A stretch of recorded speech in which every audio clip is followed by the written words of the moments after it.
This is Hannibal here from the HannibalTV.com. We're back with another UFO related interview for all of the fans of extraterrestrials with a galactic shaman and an author, Debbi Dachinger, who just got back from contact in the desert in Palm Springs, California, one of the biggest UFO conventions out there. How are you doing today?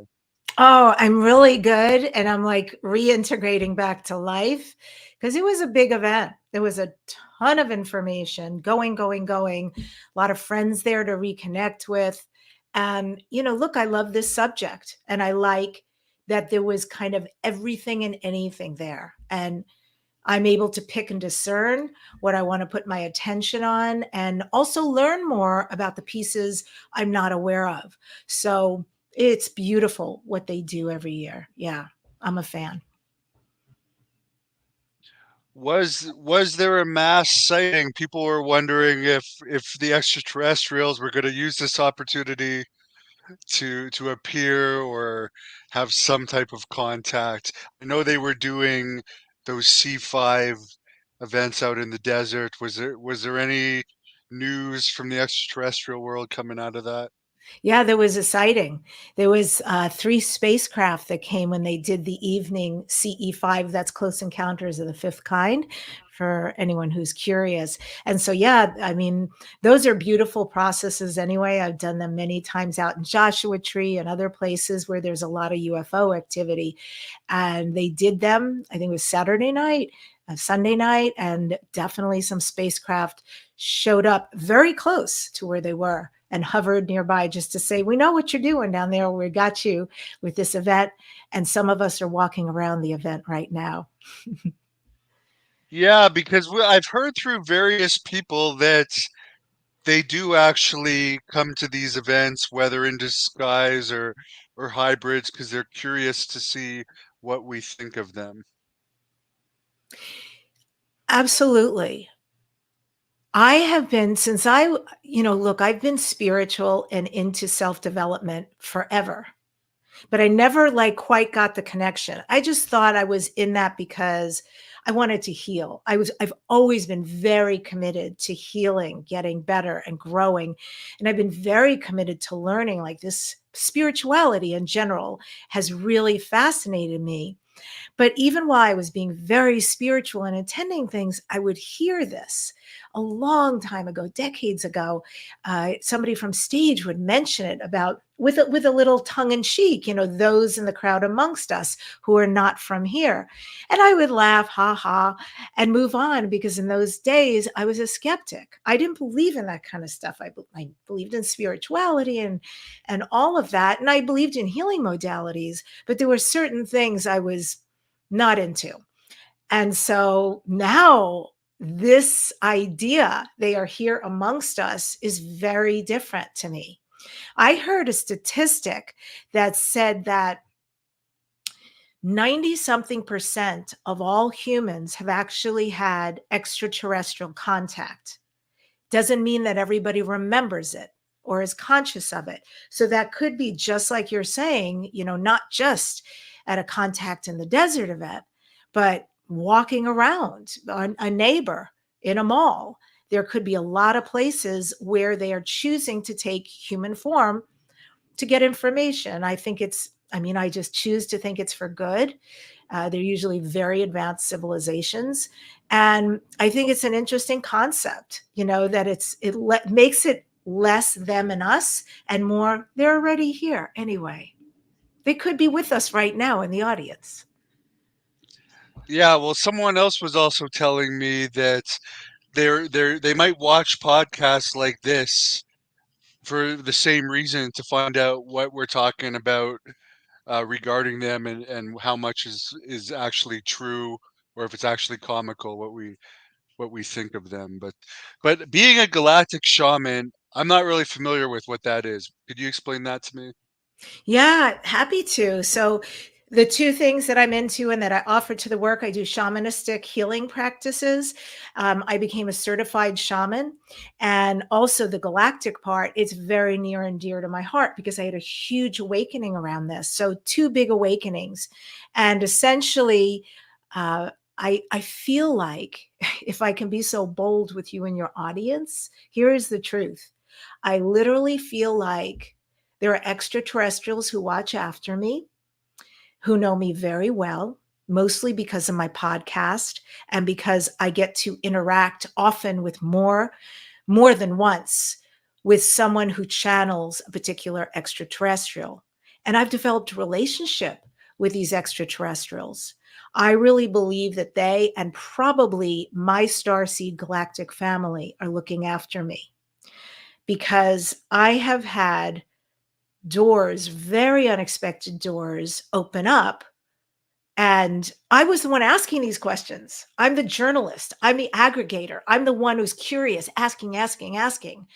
And all of a sudden, I woke. I had a ton of experiences in both realms, in shamanism as well as in extraterrestrials and UFOs. And when I woke, I mean, the universe has been very divine because it just has gently given me many experiences, profound experiences, seeing UFO craft and being visited in dream form by extraterrestrials. So I feel very seen and heard in this area, and that they are asking me to talk about it. And I think it's a really crucial time to talk about it on this planet. Yeah, I have actually had some very vivid extraterrestrial related dreams lately. One a few weeks ago where I actually had to wake up, turn on a light, and sit on the edge of my bed for like 5 minutes to convince myself this was not real. Everything's okay. I'm in the real world, and I never had anything so vivid before. What does it mean when you like? Of course, it can just be dreams, but you brought it up, dream form. Give us some examples of that. Yeah, absolutely. I had a long period of time where this was going on. And on the one hand, I was having experiences where I was being popped into what we might call a past life, or this was probably a future life or a multidimensional life. And it doesn't feel like the experience is not like a dream. A dream is so different.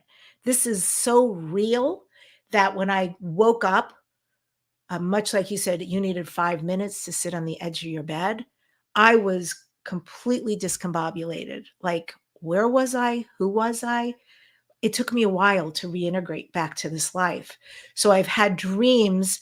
Um, I'll give you some examples. Like, one time I saw myself, and there were all these different, now, mind you, completely different than this planet. Not like it, but a little bit like it. So there were all these different places where people could go and look at things if they wanted to acquire or buy things for their home.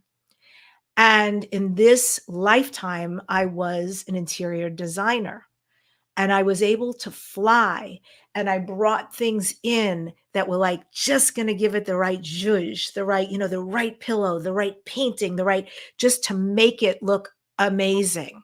I was so talented, and I was full of joy about this career. I could see this creativity and the eye that I had for what I put in things. And this is one of those times I woke up and I'm like, whoa, that's wild. And it took me a while to fully feel like Debbi Dachinger again. And one of the things I thought was fascinating is I'm actually very sensitive to spaces and places and locations, I always look at, like I'm looking at my room right now, I look at colors and I look at how things are put together and pictures. Now, I don't do that for a living, right? I'm a professional speaker, podcaster, singer, all of that stuff. But it made so much sense. And I thought that is still a skill, although I don't do it for money. It's still a skill that I have. And so that other life, concurrent life, made a lot of sense. And another dream example is I went to sleep and I was surrounded by light beings. They were tall light beings. They were all wearing a type of hooded garment, but underneath that was just pure light emanating from them. I was in the center. They were all around me. And it was a feeling of profound love and profound, like being home, seen, all of that. Like there was nothing to do except really receive.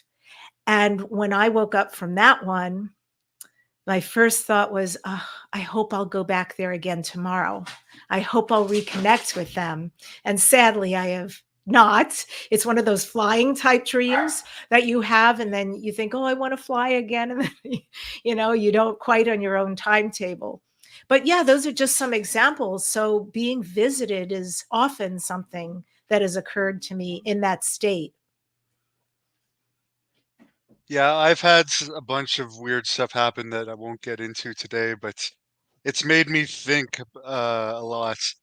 Now, I'll just put up. I mentioned before we may have some wrestling fans like this asking if you're on something. You were a normal, like you were not into this. Just to get to your background, you were like a normal, everyday person. What changed you and made you a believer? Yeah, so I was on something. I'm going to go there. So, like, I'm a professional podcaster. And years ago, I had a podcaster invite me and a number of people to come with him to Costa Rica to do ayahuasca. And at the time, I was very nice and I said, no, thank you. But the bubble over my head said, he's crazy. That's drugs. I'm not going to do that. And that was my stance. I just was completely disinterested and I didn't understand it. I went on with my life. And 3 months later, I had this complete turnaround. Now, in this world, if you haven't done it, you probably won't understand it, but it could happen to you. And if you have done it, you would understand that plants have consciousness, right? Everything's energy, everything's connected. Plants have consciousness. And literally, the plant, which we call grandmother ayahuasca, said to me, I want you to come sit with me. I want you to drink. And it was this complete, like, no resistance, just fascination, curiosity. But I was still a little bit like, wow, that's interesting. And then synchronistically, phenomenal, unexplainable things began to happen. And they constantly showed me the validity of this calling. And I went, okay, this is getting fascinating. So I went once, and then I went a second time to a very well known place in Costa Rica. And in this place, we drank 4 nights in a row. Ayahuasca, ayahuasca, ayahuasca. And the last night was a purgative called Yahe. And I wasn't like, just, this was a long time ago, but I would have almost panic attacks. I was so afraid. I didn't know what it was going to do. I didn't know how I was going to feel. But I did it. And I'm very proud of myself for doing it because it changed my life. And the first night, many things happened, by the way, in all 4 nights. I saw sacred geometry. I saw past lives. I healed tremendous wounds and trauma because of the medicine that made like 90 years of therapy. Boom, these things could come out with ease. And the pattern for me was that starting in night 1, the divine came, and she was definitely a divine presence, said to me, Debbie, you are a shaman, you are a healer, and you are a priestess. And I began to argue with her because I had no context or relation to those words she was using. Plus, I was watching these phenomenal people hold the room. These were practicing shamans who had spent 20, 30, 40 years in jungles and in lessons and in tutelage in places I couldn't imagine and wouldn't necessarily do. So I thought that, was a very grand thing to say. And then healer, I have people on my podcast who are healers, and I have profoundly gifted people in my life as friends, but I didn't identify as that. And so I said I'm not. And then I said, and by the way, I'm not going to see dead people.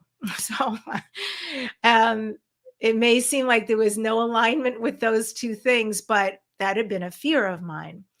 And so the next night, she was very gracious. The next night she came again and started to say the same thing.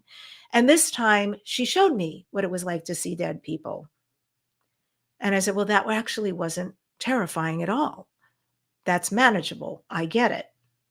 The third night she came, I had had a terrible migraine that night, and she used my hands to heal myself. And then she began to use my hands to heal other people in the room. And the fourth night she came, and by the end of the evening, after she said the same thing, she asked me to go up to the shaman and ask the shaman directly, can I please have a shaman prayer for my being a shaman? And for 20 minutes, I argued. I said, this is embarrassing. I can't ask such a thing. Look who I'm asking it of. And she would not let down.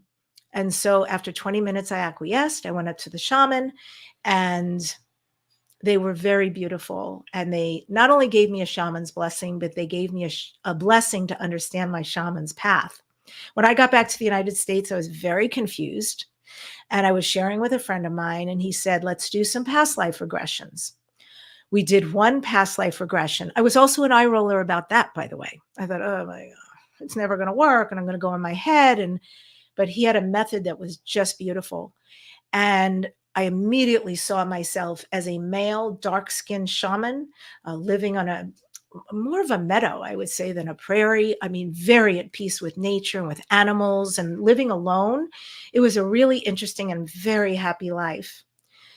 The next week, we did another session, and I saw myself as a 7-foot tall priestess. She was Mayan, and she lived in a temple. She was the leader of her people. And I spent a lot of time with her, and I was blown away by who she was, how she acted, and her massive abilities to create. And before I left her presence, I asked her a question about her ability to create. And I had a grand assumption about it. And she shook her head and telepathically, while she raised her finger, said, I'm not from here. I'm from another galaxy. And it's interesting because years and years later, I don't know if you guys know Adam Apollo, but I was at a retreat with him, and he happened. I mean, there's been so many times since that past life regression that pieces of information about Maya coming up regarding me, it's insane, have been coming my way to help me. It's like, and I don't need proof. That was very real for me. But years later, with Adam Apollo at a retreat where he was discussing a very specific, very tall and slender, just like the woman I'd spent time with, Mayan group of beings who had come down from another planet. It was something like Eucubians. And so that was great. Then I've always been a singer, but I started singing more and doing more ceremony songs and things like that and performing there. And then I took shaman classes and got certified. I do healing techniques and all of that. It's very beautiful. And boom, that's when it became solid for me. And I realized, oh, this is real. This passion is old, and it doesn't matter. Like, it doesn't make sense for who I am and where I came from and the kind of education I had. This is like deep. This has been verified. I've had very well-known shamans that I've gone to work with who immediately, like, they would blow transmissions and other people and clear them of what they call hucha, heavy energy. And they would work with me and they'd say, my God, she has a lot of starseed in her, and she's done this shamanism so many times. They would tell me, go blow the transmission in for yourself, and it's been really a profound experience, and it keeps unfolding. What I love about this is, like, it's the gift that keeps giving. There's so much to learn about the extraterrestrials. There's so much more to learn about UFOs. There's so much more I'm hungry for in connection with them, and so much more on my shaman path. So that's how I got here. And yeah, I feel very blessed because my experiences have been really benevolent, really helpful, really loving. No, I think it's Hayabaska. Is that how it's pronounced? The uh the plant? What's it called again? Ayahuasca. Ayahuasca. Mike Tyson has gone on these retreats and done that as well, and he's had similar talks that it says it opens you up and takes away your ego and so forth. So it's He went interesting to that the you. same place I did. Yeah. And Oh, really? actually, oh yeah. And there's a ton. I mean, yeah, there's a ton of people out there who have gone to the very same facility that you would all know in sports, who are major athletes in a lot of different realms of sports, who are major entertainer performers, who are, yeah, just such well-known names. And they're very cool with having their picture taken while they're there and promoting it and so forth. I think it's great. And you guys know there was even that football player, remember, in the last couple of years, who came out and said, they were saying, like, what is the greatest thing you've done? And he said, yeah, I did ayahuasca, changed my life. And by the way, I want to be so clear, this is really important. It's not for everybody. It's not meant for everybody. And I'm not even promoting it for anyone to do. You have to have the calling. You got to feel it. Whether you like it or not, you'll get a feeling. And that's different, and everyone will have a different calling to do things. It just happened to be part of my path. And I would say if anyone is even thinking of doing it, please be very sure who you're drinking with. It is so important to find someone who's a real shaman and has been doing shaman practices and can really take care of you and help you, guide you while you do this. Because it's like a 6-8 hour experience. So you want to have it Yeah. as great and profound as you can. And is it even available in the US, or is this something you have to travel for? It's very available. Okay. You need to know where to go. People are very cautious, and for good reason. We live in a really interesting country. So, yeah, it is very available. But chances are, if you feel the calling, if you speak to a couple of friends, someone's going to know a person or know someone who, and then just, do due diligence before you sign on with them. Someone's wondering how is this different than mushrooms, or I don't even know what the other. Peyotes. Yeah. Okay. So I have done, um, I've never done heroin. I never will. I've never done opiates, and I've never done peyote, and I've never done DMT, but I've done bufo, which is a kind of DMT. I have done ayahuasca. I've certainly done mushrooms. I'm trying to think if there's probably a lot of other things, but no, it is not. It's a really good question, Troy. And so I'll give you my description. Um, in a way, I might say if ayahuasca is like anything, it might be a little bit more like LSD because it's very visionary, and you really have to let go and surrender to the process. Because what's really funny is in the beginning, you always sit in a circle and you say your name, and then you state your intention. My intention for tonight's ceremony and drinking experience is, I take it with a grain of salt because it's never mattered what I said my intention is. I almost have never gotten it, but what I have gotten is what I needed. The plant has unbelievable wisdom to give us exactly what we need.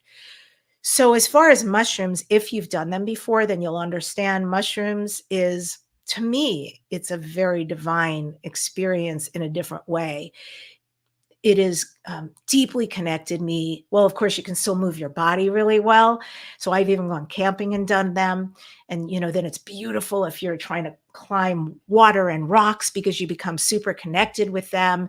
And I've had profound experiences on them with nature and also singing. Like, it's opened me up to a way of singing that I never had before. Ayahuasca is more like you drink and either you sit up, it depends which practice, or you lay down. There's a shaman there. It depends what practice. There's different countries. Some sing ikaros, which are healing songs. They'll sing over you. Some have other very beautiful music. Music can really carry the ceremony. And then, like about 30 minutes after you drink, you start to go under. I don't know how else to say it, or it starts to come on. And then, yeah, what you really need happens. And oftentimes, honestly, I almost have never had like just a dark experience, although I've had, things come up to look at and deal with, but also always I've had very joyful, laughing, fascinating, insightful, all of that. So it's this complicated, beautiful amalgam of things.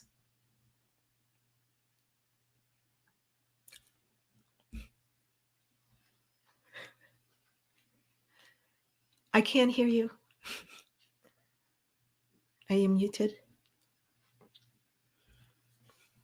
And while he does whatever he's doing, I just want to be clear again. It's it's not something I'm promoting, and it's not part of my path, and I don't serve it. I don't serve it. And I'm actually not even drinking right now. The last time I drank was last year. Um, and I'll tell you a story about that. There are 3 times ayahuasca, and I've drank at least 25, but there are 3 times it's changed my life. That story I just told you, which was way in the beginning, that was one of them. And for obvious reasons, because look at what I'm doing now. And I even changed my podcast. I've been a radio and podcast for 17 years. And I was just the very metaphysical, cutting edge kind of channeling thing. And after that experience and all the exploration, it was like, whoa, opened me up to not being skeptical about extraterrestrials, being open to the UFO thing, the shamanism thing. So it way changed my career, my personal life, and all of that. The other time was the last time I drank, which was, I believe, wow, it was almost a year ago today. And I was in shaman practice. I was studying with yet another teacher, and grandmother ayahuasca came and said, "Now that you're studying here in this practice, I want you to come sit with me." So I went immediately into supposition. I went, "Oh, I need to go sit. They're going to give me all these special shaman downloads," and that's what I assumed was going to happen.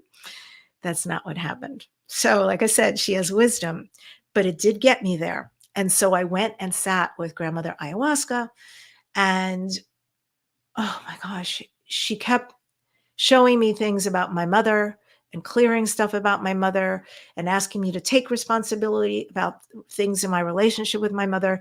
And I felt like I had gotten there. I felt like I had said yes and okay, and I got it. But the, the divine kept showing me. And finally, I called the shaman over. I said, "Whoa, I'm exhausted. This is what's going on." And he said, "Truly, Debbie, when you get it, when you get it, what she's showing you, then she will stop." So I took a breath and I said, "Okay, I surrender. Bring it. Whatever you got, bring it." And she did. And the next night, I don't remember anything much happening that was significant. 1.5 weeks later, my mother's health completely shifted and she passed shortly after. So, why that was so profound, I'm getting chills right now. Why that was so profound for me is because ayahuasca wanted me to sit with her to prepare me for my mother's death. And she did an amazing job. I had zero regrets. And while my mother was laying in hospital and hospice and all of that, I was able, I think as a child, if when your parent is dying, it's hard and you can be a mess about it. And it allowed me to show up as a shaman. And I was able to use my practice and do the shamanic death rites over my mother. And they're so gorgeous. I was able to help my mother to transcend to the other side and let her know it was okay and call in those who were waiting for her, who loved her on the other side. It was a very powerful and peaceful experience. So I call that my second, like, amazing ayahuasca experience because That's what she did. She called me to her to let me know without letting me know, your mom's not going to be here for much longer. Let me help you get there so when she passes, you're ready. And that is such a beautiful gift. Someone's asking, as far as these songs that you sing, what kind of illness healing do they do? Oh, that's such a good question. Well, I'll be very specific. So the songs I sing, I sing in 5 languages, and yeah, I Five wish people. languages. So you speak five languages? I sing in 5 languages. Isn't that interesting? Okay. So I Yeah. sing in English, I sing in Spanish, I sing in Hebrew, I sing in Lakota, and I sing in Quechua. Quechua is from Peru. Um, yeah, these languages, I mean, they really fill people with peace and love. People have had beautiful experiences, just transcendent experiences listening to this. No matter how they came in, they leave transformed. As far as like literal physical healing, that would be more like the other country people who sing the Icaros. And you could look that up. It's Icaros, Icaros.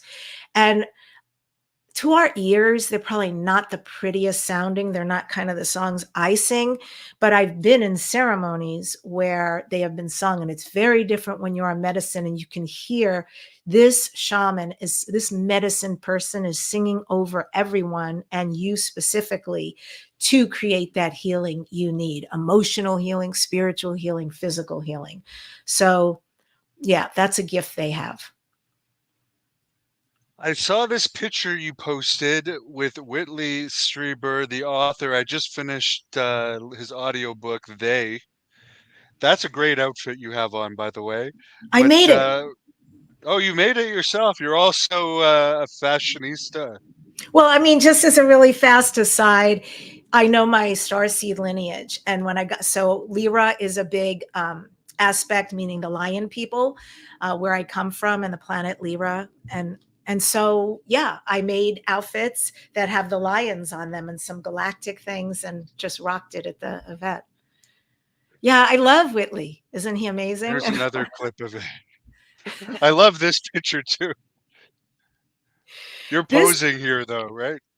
No, we were actually, believe it or not, I was in the middle of talking and somebody just snapped that. I mean, it looks very posed, but we were in this, the hotel was quite beautiful and grand. And there was this big dome with light coming down and this grand staircase. And this is a gentleman, Tony Gaza.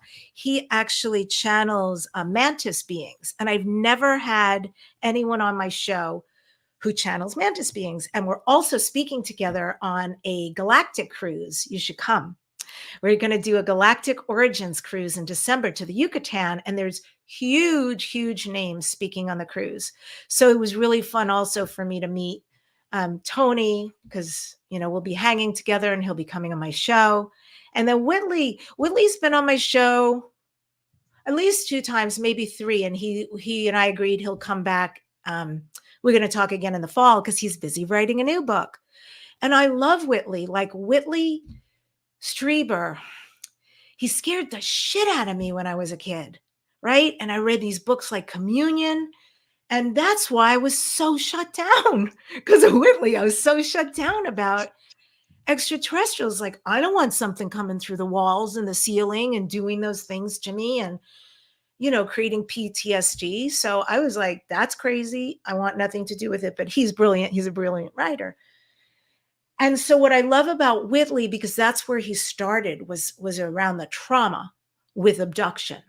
And today, as you know from reading his books, it's not at all who he is. He has a very deep relationship with the Greys. They wake him up every morning at 3:15 and they say, get up and do the meditation. And he gets up and, they teach him. And if you like, I love spending time with him because he is so peaceful and he's so transparent. He's a really famous guy, but I don't know, for me anyway, he's very, very approachable. And, we have great conversations. So I'm a huge fan. And because he's sort of been at the alpha and not quite the omega. I've got a far to go, but he's been a big part as a celebrity novelist and experiencer of my road.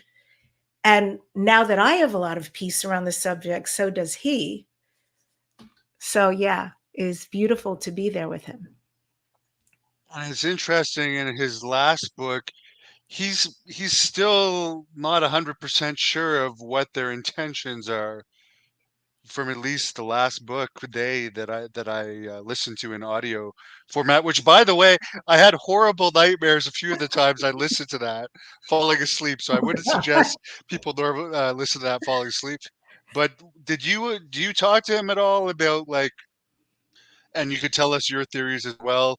How many civilizations are visiting us? What is the intentions of them being here? Yeah. I think it's so exponential how many are visiting us, how many different universes, galaxies we cannot conceive. And then when you add into it multidimensionality and portals and stargates, it's deep, right? There are certain ones who have a lot of investment in us. I'm aware of I'm aware of the darkness. I don't invest in the darkness, if you will. So here's the thing, and think about this. We talk about in metaphysics, in creation, in physics, in quantum, we say the essential of it is what you believe, what you think, you create, right? Your world is a movie and everything's an illusion. It's all, Pixar. And if that's true, then if I were to invest in conspiracy theories and darkness and all of this stuff and the malevolent beings, what am I going to create?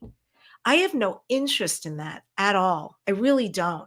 So far, my experiences have been exceptionally benevolent and very highly advanced, way more advanced than we are. So that, anyway, that's what I create. The shaman, one of the shamans I work with recently, and shamans and indigenous people, they have UFO experiences and ET experiences all the time since the beginning of time. I mean, I could really go down that road and talk about it. So yeah, I know that everything exists as it does on Earth. What I choose to focus on is the benevolent. And I believe they're here for good. I believe we are going to have contact very soon in the next couple of years. I believe we're being prepared for it. Something you said earlier, I think is really important when you said, like, these conversations, you bet.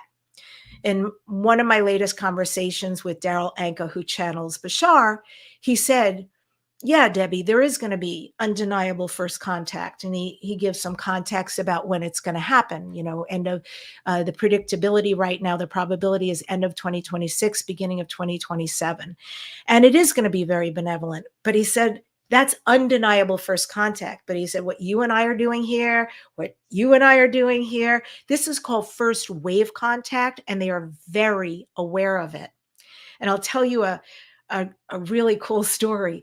I was working on a project last year. So for the project, I interviewed 6 major people, everybody knows, who are in this world, and they channel really well-known extraterrestrials. And I was asking them, none of them heard each other, and independently all the same questions to see what I would get. There was so much consensus. It was amazing. And at the end, I was interviewing somebody. I wish I could give out her name, but anyway, I was interviewing somebody and she channels a being that I've come to love very deeply. And I just had this weird feeling. And I said, when you're done talking to me, like, does your energy go back to your ship or your planet? And do you tell them, oh, I was just talking with Debbie on Dare to Dream, and these are the things we talked about? I mean, are they aware of this?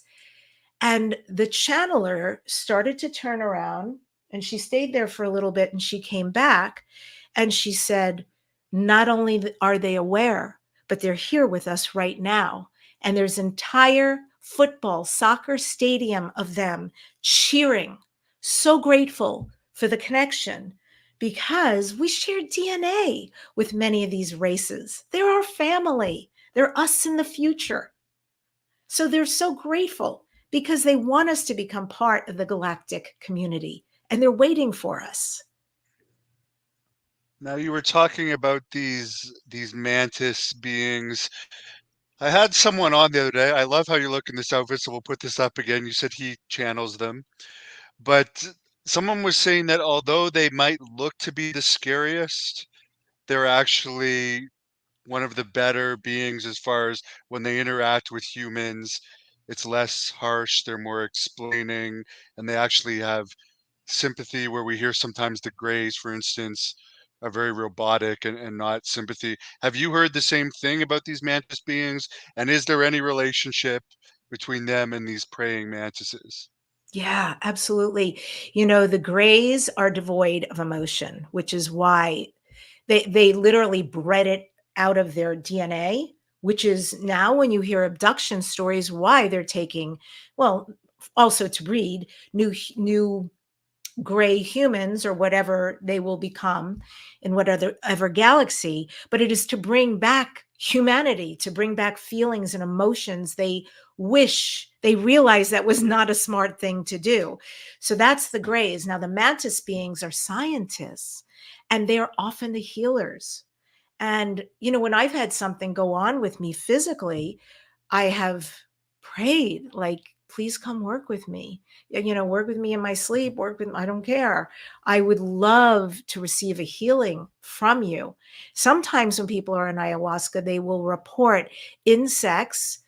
Sometimes they go, it's not like weird or scary, like you're aware while it's happening what their intention is. They can feel it going into body parts to work on them.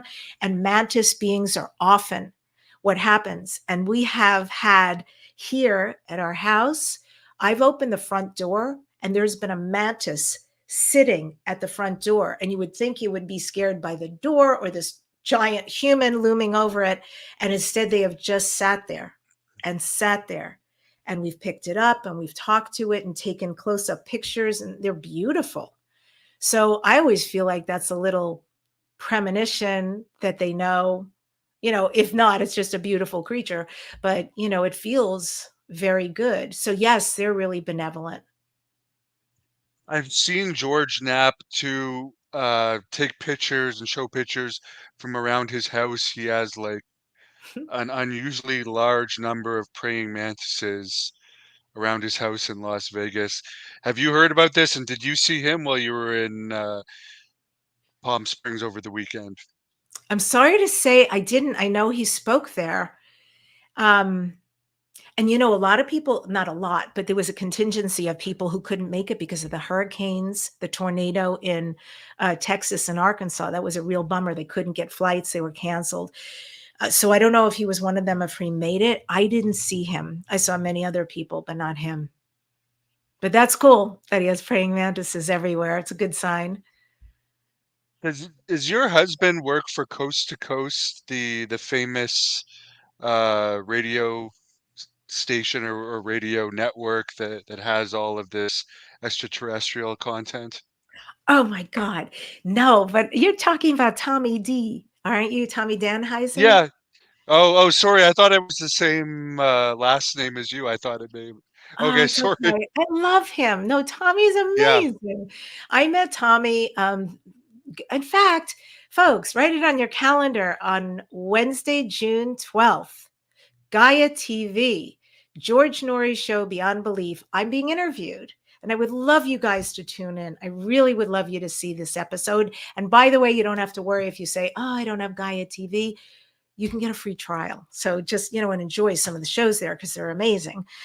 So, yes, I met Tommy. I was flown out to Boulder, Colorado to be interviewed on Gaia TV. And that's the first time I met Tommy, although I'd had communication with him around the show and, you know, bringing me out and so forth. And oh, he's a really good at what he does. I mean, his resume is very impressive. And then consequently, when I came back to Los Angeles, I got a call a few weeks later and it was Tommy. And Tommy said, hey, you know what? George Norrie wants to bring you on Coast to Coast. So then I did that interview. And etc. So it's been a lot, and George was there this weekend, and I adore him. But yeah, that's what who Tommy is, and Tommy's got quite the resume of where he's been and who he's worked for. He's basically George Norrie's right hand. Everything goes through him. He's the guy. Maybe I didn't have my glasses on when I read his last name, but Gaia TV, they actually bought some of my content to play, so that's pretty cool. I haven't watched it though. I'm too cheap, but if they have a free thing, I'll definitely Me check it out. too. I can send you a link. What show was your stuff on? I do, they used my Paul Hellyer interview with if you know who he is, he's like the he was the highest ranking Canadian official to talk about the existence of UFOs on the record. He's a former defense minister of Canada, And but you know what's it may have funny? been for a movie.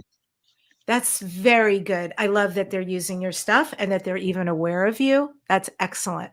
And I think that's that email that you sent me by accident was about the Gaia TV episode. Maybe, yeah. There's people that always are messaging me about content, and I think I got you confused with somebody. I did. Let's talk about that because I didn't even put two and two together at first that you were the same person that represents talent. You've helped me get numerous UFO related interviews. How did you get involved with promoting other people in the industry?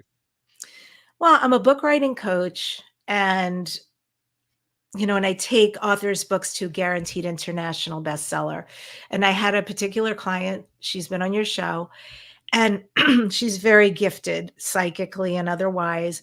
And many years ago, she said, I want to get them booked on podcasts, many more, much bigger platforms, and I'd like you to represent me. And I said, no, not going to happen. It's a lot of work, and I don't want to do it.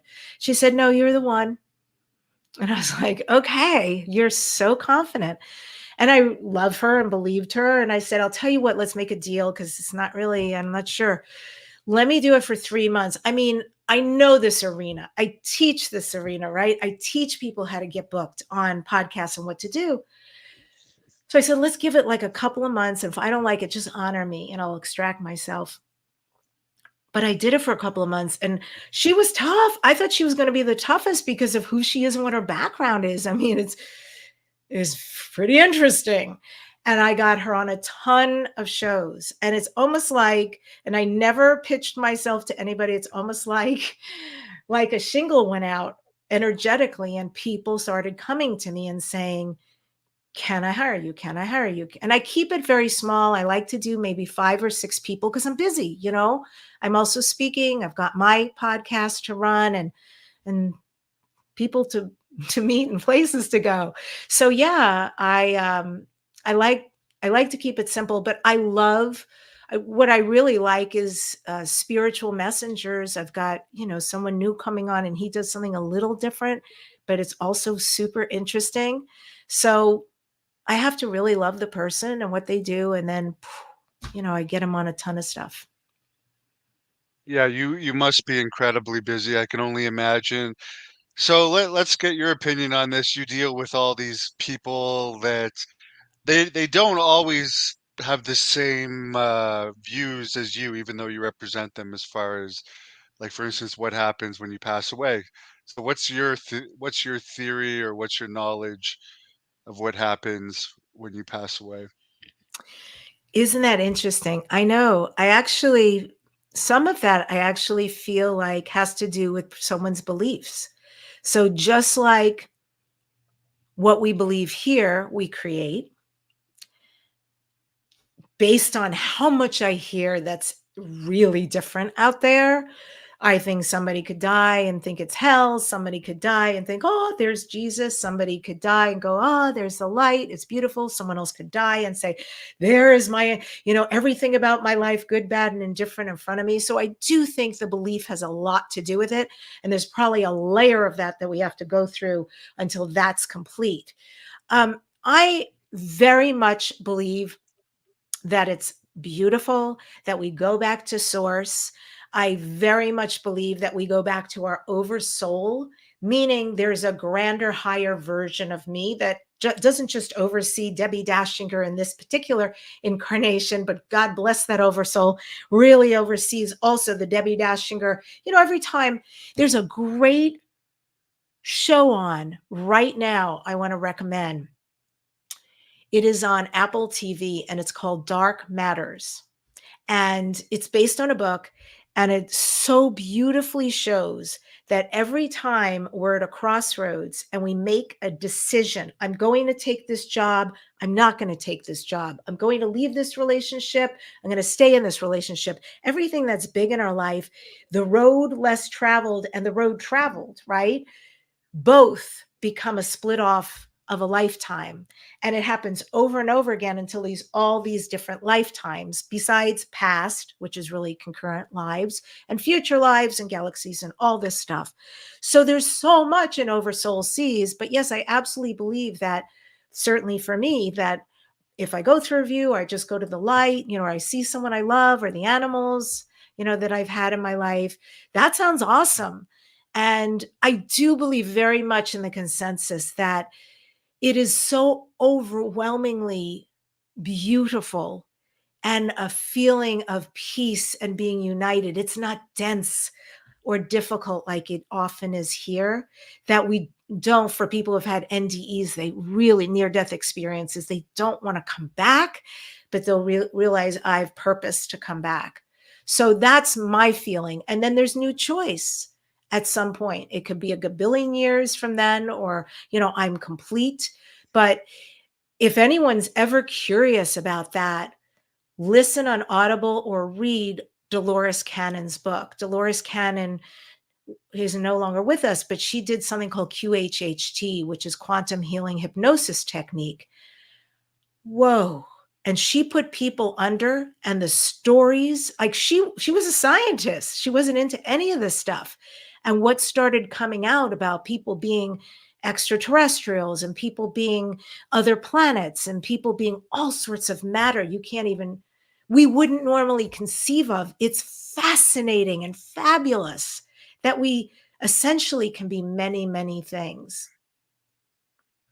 Now you mentioned like having visions and realistic interactions with these beings from other places. Have you ever had a direct person to being experience where they've approached you somewhere or they've brought you onto a craft or anything like that? Mm, I would love that, that I haven't. I think the closest that I've come to that is, well, I've lots of interesting photographs. That's one thing where I've captured some things. But I was early on when I first got into this, and I was really green. I went to a contact experience in Arizona, and we were on sacred land. We had permission to be there, and we were sitting around in these terrible lawn chairs. And there was a very well known person who was channeling an extraterrestrial. And so we did this meditation. It was very beautiful. But frankly, I was physically in so much pain. Like, I couldn't stand sitting in this chair another minute. And so I started praying and just saying, help me, somebody help me, because I need to get out of this chair, but I don't want to disturb this very quiet meditation. And I will be loud getting out of this clunker. And so all of a sudden, the woman channeling got really quiet. And then she started speaking. It was weird because she stopped channeling. She started speaking to something, and there was nothing there. And she was saying, who are you? And what would you like? And what's happening? And then all of a sudden, a phone alarm went off. And now I'd never heard one before. It was like saying something like medical emergency, medical emergency. And that was really disruptive. And a fellow who's since become a good friend of mine, his name is Al, he was digging in his bag like, oh my God, he thought it was him. And then he went, I don't have a phone. I didn't even bring a phone. And I realized, oh shit, it's my phone. And so my phone was turned off, and it was saying medical emergency, medical emergency. And I was I said, I'm so sorry. I don't understand what's going on. They told me how to turn it off. I put my phone away and I said to the woman who was channeling, look, I'm really sorry about that. And she said, oh no. She said, I'm piecing something together here. She said, I would like you to tell me what was going on with you because we had some people show up from 500 years in the future who live on this land. And when they were actually very annoyed that I kept asking them questions, because they made it clear to me they were here to help someone, that somebody needed help, and they were here to provide that assistance. And and she told us exactly what they look like, and that was, pretty awesome, what the future looks like. And then she said, and isn't that amazing what you just said? You were thinking, help me, I'm in physical distress. And then medical alert goes off on your phone that's turned off. And we had like quite a few things happen like that, that it's just like, you can't write this stuff. But it was very cool because I felt like, wow, they really heard me, that I needed help. Like there was actually an energy there, an entity, a being that was able to transcend and port into this timeline and be there and care that something was happening with me. Now, to finish things off, as far as like you're saying, they gave you some insight into the future. Lately, we've been getting a lot of grim news, sadly, related to some of the stuff going on in the world. What were you told about the future? What did they share with you about their opinions of what's going to happen in the future? Yeah. So right now, and I'll kind of connect this a little bit. I don't do numerology, but I understand it. So I'll connect this a little bit with numerology so it makes sense. We're in a number 8 year, 8, 2 plus 2 plus 4, right? To 2024. So we're in an 8 year, which is about abundance, but it's also about a lot of transition and letting go. So we're in a big transition year. So, if you think you're seeing shakeups, you're going to see more shakeups. I could tell you that money, it's probably good to get your money out of the banks. It's really good to invest your money in metals and Bitcoin. And you will see huge fluctuations with Bitcoin. You will, but it's a long-term game. Ride it out, ride it out, ride it out. Housing, if you think it's bad now, not going to be good. Going to be a lot of problems. There's one message here, and that is do not buy unless you can afford it outright. Don't buy over your head. So if you're thinking, well, I'll get this and, maybe I'll be able to pay it off, don't. It will not bode well. Keep what you got. And there's going to be a lot more shakeups. So I know it's a lot of not pleasant news, but I want to say this. It has a good outcome. Next year is a 9 year, and 9 years, the number 9, like Saturn return, is about endings. There's going to be a tremendous amount of endings, things that we know, institutions we know will end. uh, People may leave the planet, they may pass, and things like that. But if there are endings, there are also beginnings. So there's going to be a ton of beginnings. And the overall picture is that, and I'm going to also relate this shamanistically. The shamans say, and the indigenous, the Peruvians say, that we are in a Pachacuti. Every 500 years is a Pachacuti. Pacha means earth, Kuti means time. So it means a time to make things right. Right. And when you're going to make things right, often you're going to see chaos first before the good comes, the harmony comes, the peace comes, the reverence for the earth and for nature and for each other and for the animals. And that is so needed. And we all know it. And so Pachacuti is about, you're going to mess things up and it will be chaotic. But once it's shaken, once the underbelly of what hasn't worked, what isn't working is shown, then the good is going to come. And there will be next year more people who you might call them actors, who have been acting their way politically, acting their way in very high positions. They will not be able to anymore. There's going to be huge uncoverings and it's energetically not permitted anymore.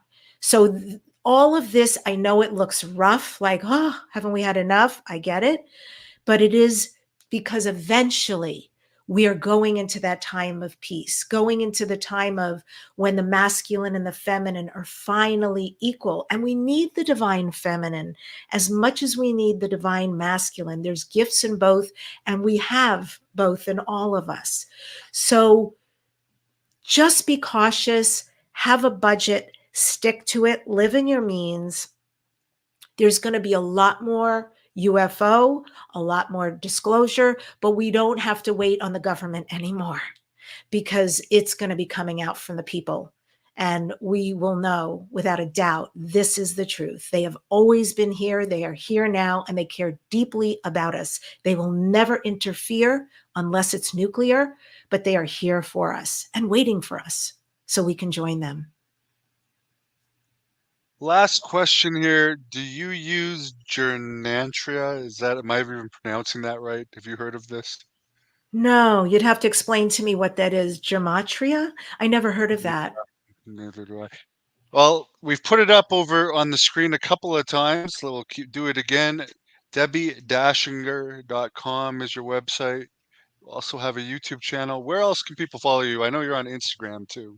Oh, yeah. I'm on all social media. You can find me under my name as long as you spell it correctly. It's DebbiDachinger.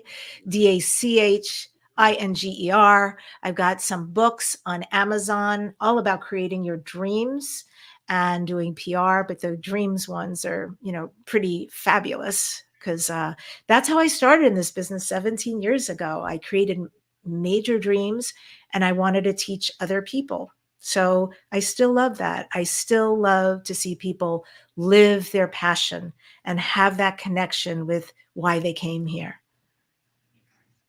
Very good. Well, I appreciate all the information that you've shared with us. Definitely, it wasn't totally what I expected with some of your stories. You're a pretty unique person. Why you're more wild than I expected.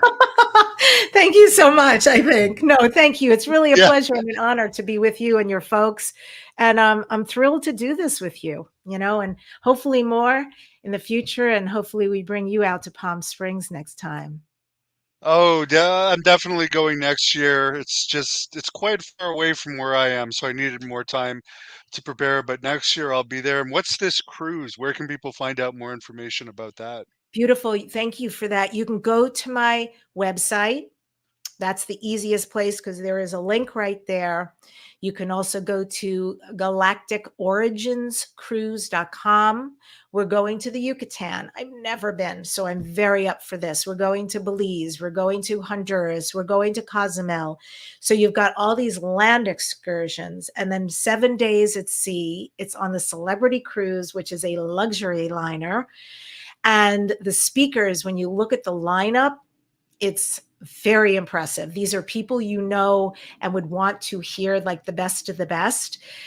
The only thing is when you sign up, and there's also a bring a friend discount. So if you have a partner or a friend or a colleague or a family member, bring them and you both get a discount. And just use my name, Debbi Dachinger. It's very obvious. It's part of it. You have to say who referred you when you fill out the form. And I'd love to see you there. I'm going to be doing a whole segment presentation on extraterrestrials, on shamanism, on what you are, where you come from as a star seed, so you can start to identify that. And then I'm going to be doing some music as well. So we'll be doing some healing work. And those are some very foreign places that aren't your typical vacation destinations. So that sounds very interesting. Yeah, pyramids, everything. I mean, they're going to do some great tours. Very good. Well, we'll have to check in with you again closer to that to hear more about that. But I'll let you close this off with Mhm. whatever you want to tell the fans. Yeah, I just want to say, because if you're anything like me or not like me, I was a non believer, I was an eye roller. I was also somebody who, if you wanted to really talk about it, I liked reading the books about it, but it really scared me and shut me down. because I believed all the movies and I believed all the TV shows. And for some strange reason, outside of at the event this weekend, we discussed that there were literally 4 movies in the last decades, 4 that had depicted extraterrestrials as benevolent. You know, all of them. And outside of that, no, they've all been terrifying. And they depict them as though they're us. Like, we are here to eat you. We are here to kill you. We are here to enslave you. And that is not their agenda. We are very protected. There are definitely ships that watch over humanity and this planet. And when something malevolent tries to come in, they're aware and they intercept. And just, if this is part of your road, and I hope it is, please join me on YouTube at my name, Debbi Dachinger. I have some amazing conversations with brilliant people about this. And I'd love to help you awaken as well to all of what I am now very much open to and understanding of. And it's a beautiful world, I have to say. It's not scary at all. It is so deeply fascinating, and I'd love to be your guide.